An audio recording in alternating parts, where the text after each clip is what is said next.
trabalha estudando a natureza e o comportamento dos bichos precisa ter muita paciência. Não é fácil descobrir por que os animais tomam esta ou aquela atitude. Em Foz do Iguaçu, os biólogos ficaram intrigados com o fato de os tucanos criados em cativeiro estarem matando os filhotes recém-nascidos. Demorou, mas depois de muito observar estas aves, os pesquisadores descobriram a charada. Parte do mistério tinha sido desvendada e a descoberta não era nada agradável. Os filhotes que sumiam estavam sendo mortos pelos pais. Mas uma dúvida ainda incomodava os biólogos. Será que na natureza os pais têm esse mesmo comportamento? Talvez não, porque senão fosse uma espécie que talvez já estaria ameaçada de extinção. Mas se não tem esse comportamento, ou a gente ainda não sabe se tem, é preciso ir para a natureza, estudar e tentar descobrir o que nós estamos fazendo errado em cativeiro que leva os pais a terem esse tipo de comportamento. Caso contrário, a reprodução de tucanos em cativeiro não passaria de uma grande decepção. A saída foi aplicar a técnica das microcâmeras nos ninhos de verdade, feitos pelos tucanos em vida livre. Mas imagine o que seria. Primeiro, encontrar os ninhos. Segundo, conseguir instalar as câmeras dentro dos ninhos, no topo das árvores. E foi o que a gente fez no ano de 2008. A convite do projeto Arara Azul no Pantanal, nós fomos até o local e começamos a instalar as primeiras microcâmeras para essa espécie em ambiente natural também. Que não foi uma tarefa fácil, porque uma coisa é você trabalhar em cativeiro, instalar uma câmera dentro de um ninho em que ele está embaixo e você usar todos os equipamentos. Outra coisa é você ficar pendurado a 10 metros de altura, usando técnicas de rapel, tendo que usar equipamentos para furar uma árvore que você não sabe a dimensão que tem, a grossura que tem, e instalar os equipamentos ali. Mas, por sorte, nós conseguimos instalar os equipamentos e começamos a monitorar 24 horas por dia também alguns ninhos na região do Pantanal, para tentar entender e decifrar esse mistério que a gente tinha em cativeiro. E apesar de todas as dificuldades, deu certo mesmo. E essas imagens, na verdade, elas trouxeram inúmeras respostas para a gente. Desde quanto tempo os pais da natureza ficam dentro dos ninhos com os filhotes, qual é a frequência da alimentação, que tipo de alimentação eles recebem em ambiente natural, que eles talvez não estavam recebendo na situação de cativeiro.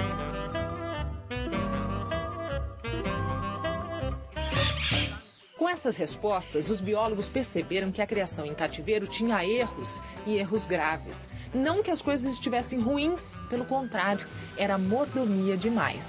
O alimento era servido 2 vezes por dia e sem atraso. Na natureza, a comida não vem de bandeja, não. Os papais tucanos têm que ir buscar, e comida de boa qualidade. Então eu observei os tucanos levando para os seus filhotes larvas de insetos, ovos de outras aves, filhotes de outras aves, ratos, anfíbios. Então essa proteína animal que os pais levavam para os seus filhotes, eu acho que também é um grande diferencial que as câmeras do Pantanal mostraram para a gente. Nos viveiros, a base da alimentação é de frutas e vem tudo picadinho, é só engolir. Nem calor os pássaros passam. Quando está quente, um sistema esguicha a água na bicharada. Se está frio, também tem aquecimento artificial em vários recintos. Só que a comodidade de sobra não estava fazendo bem. É um problema. Por que ele acaba ficando dentro do ninho? Porque ele não tem o que fazer fora. Eu não tenho o que fazer fora ali. A comida vai chegar às 9 da manhã e às 4 da tarde. Fora isso, eu não tenho mais nada para fazer ali. Eu vou, saio, tomo um pouco de sol, volto. Então eu não tenho o que fazer. E quando eu entro dentro do ninho, o que eu vejo? Eu tenho bicos ali para serem alimentados. E eu começo a pensar que lá fora tem pouca comida e bicos que precisam ser alimentados. Se esses bicos crescerem, eles vão competir comigo por aquela pouca comida que tem ali fora. Então, talvez a gente precise ainda estudar um pouco mais, mas talvez isso ocorra também, né, dos pais terem esse tipo de pensamento. É melhor eu matar esses filhotes para eles não competirem comigo por alimentação quando eles forem adultos. O tempo ocioso dos pais virou um risco para os filhotes que nasciam em cativeiro. Como no cativeiro, esses animais eles não têm desafios durante ao longo do dia, eles acabam ficando muito tempo dentro do ninho. Cerca de 87% do tempo deles era dentro do ninho com os filhotes. Isso não significava que eles estivessem cuidando do filhote, mas ele estava ali dentro do ninho. Já na natureza, não. Na natureza, ele acaba ficando 80% do tempo fora do ninho, porque ele tem que buscar alimento, ele tem desafios na natureza para cumprir que ele não tinha em cativeiro. Então, com os filhotes, ele permanece muito pouco tempo dentro do ninho.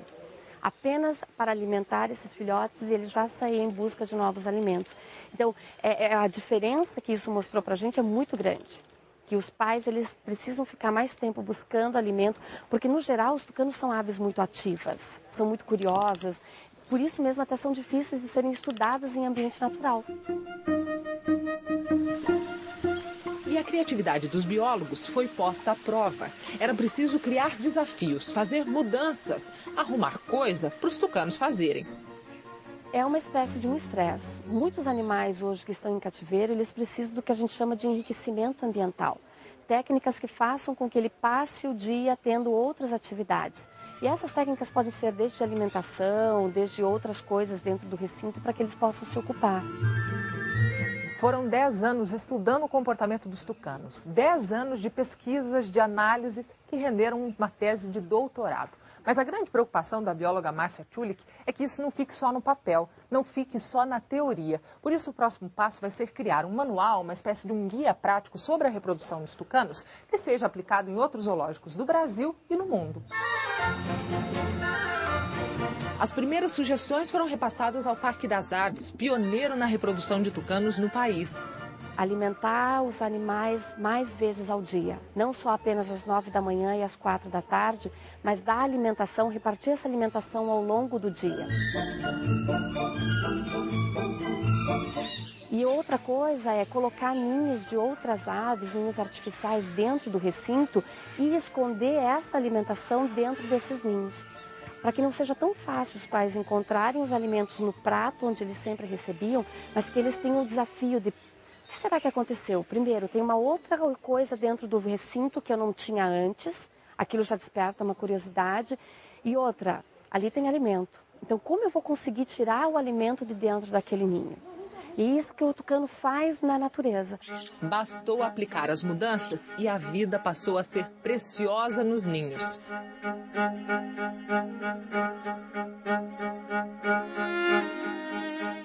O trabalho da Márcia nos ajudou muito.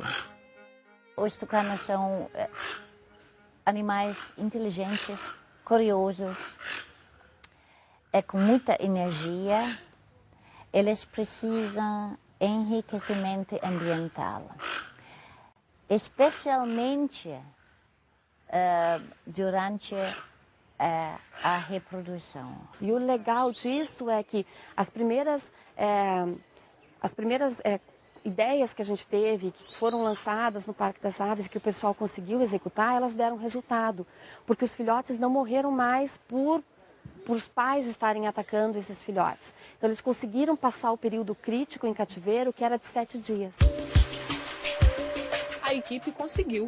Hoje a reprodução de tucanos em cativeiro em Foz do Iguaçu é exemplo para todo mundo. E o mais interessante é que esse pessoal que cuida dos viveiros ainda não está satisfeito. Temos vários indivíduos que nasceram, foram criados na sala de filhote e estão agora nos viveiros. Mas nosso objetivo aqui está criar os filhotes junto com os pais. Nós queremos que os pais criem os filhotes. A microcâmera, ela foi a ferramenta principal nesse trabalho.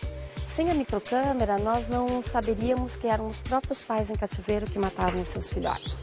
A gente ia continuar supondo coisas e suposições, elas acabam não levando a informações corretas.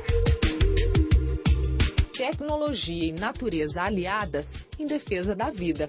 Criar filhotes, ver filhotes crescerem, dá tanta joia, tanto prazer, que vale a pena tentar de novo sempre.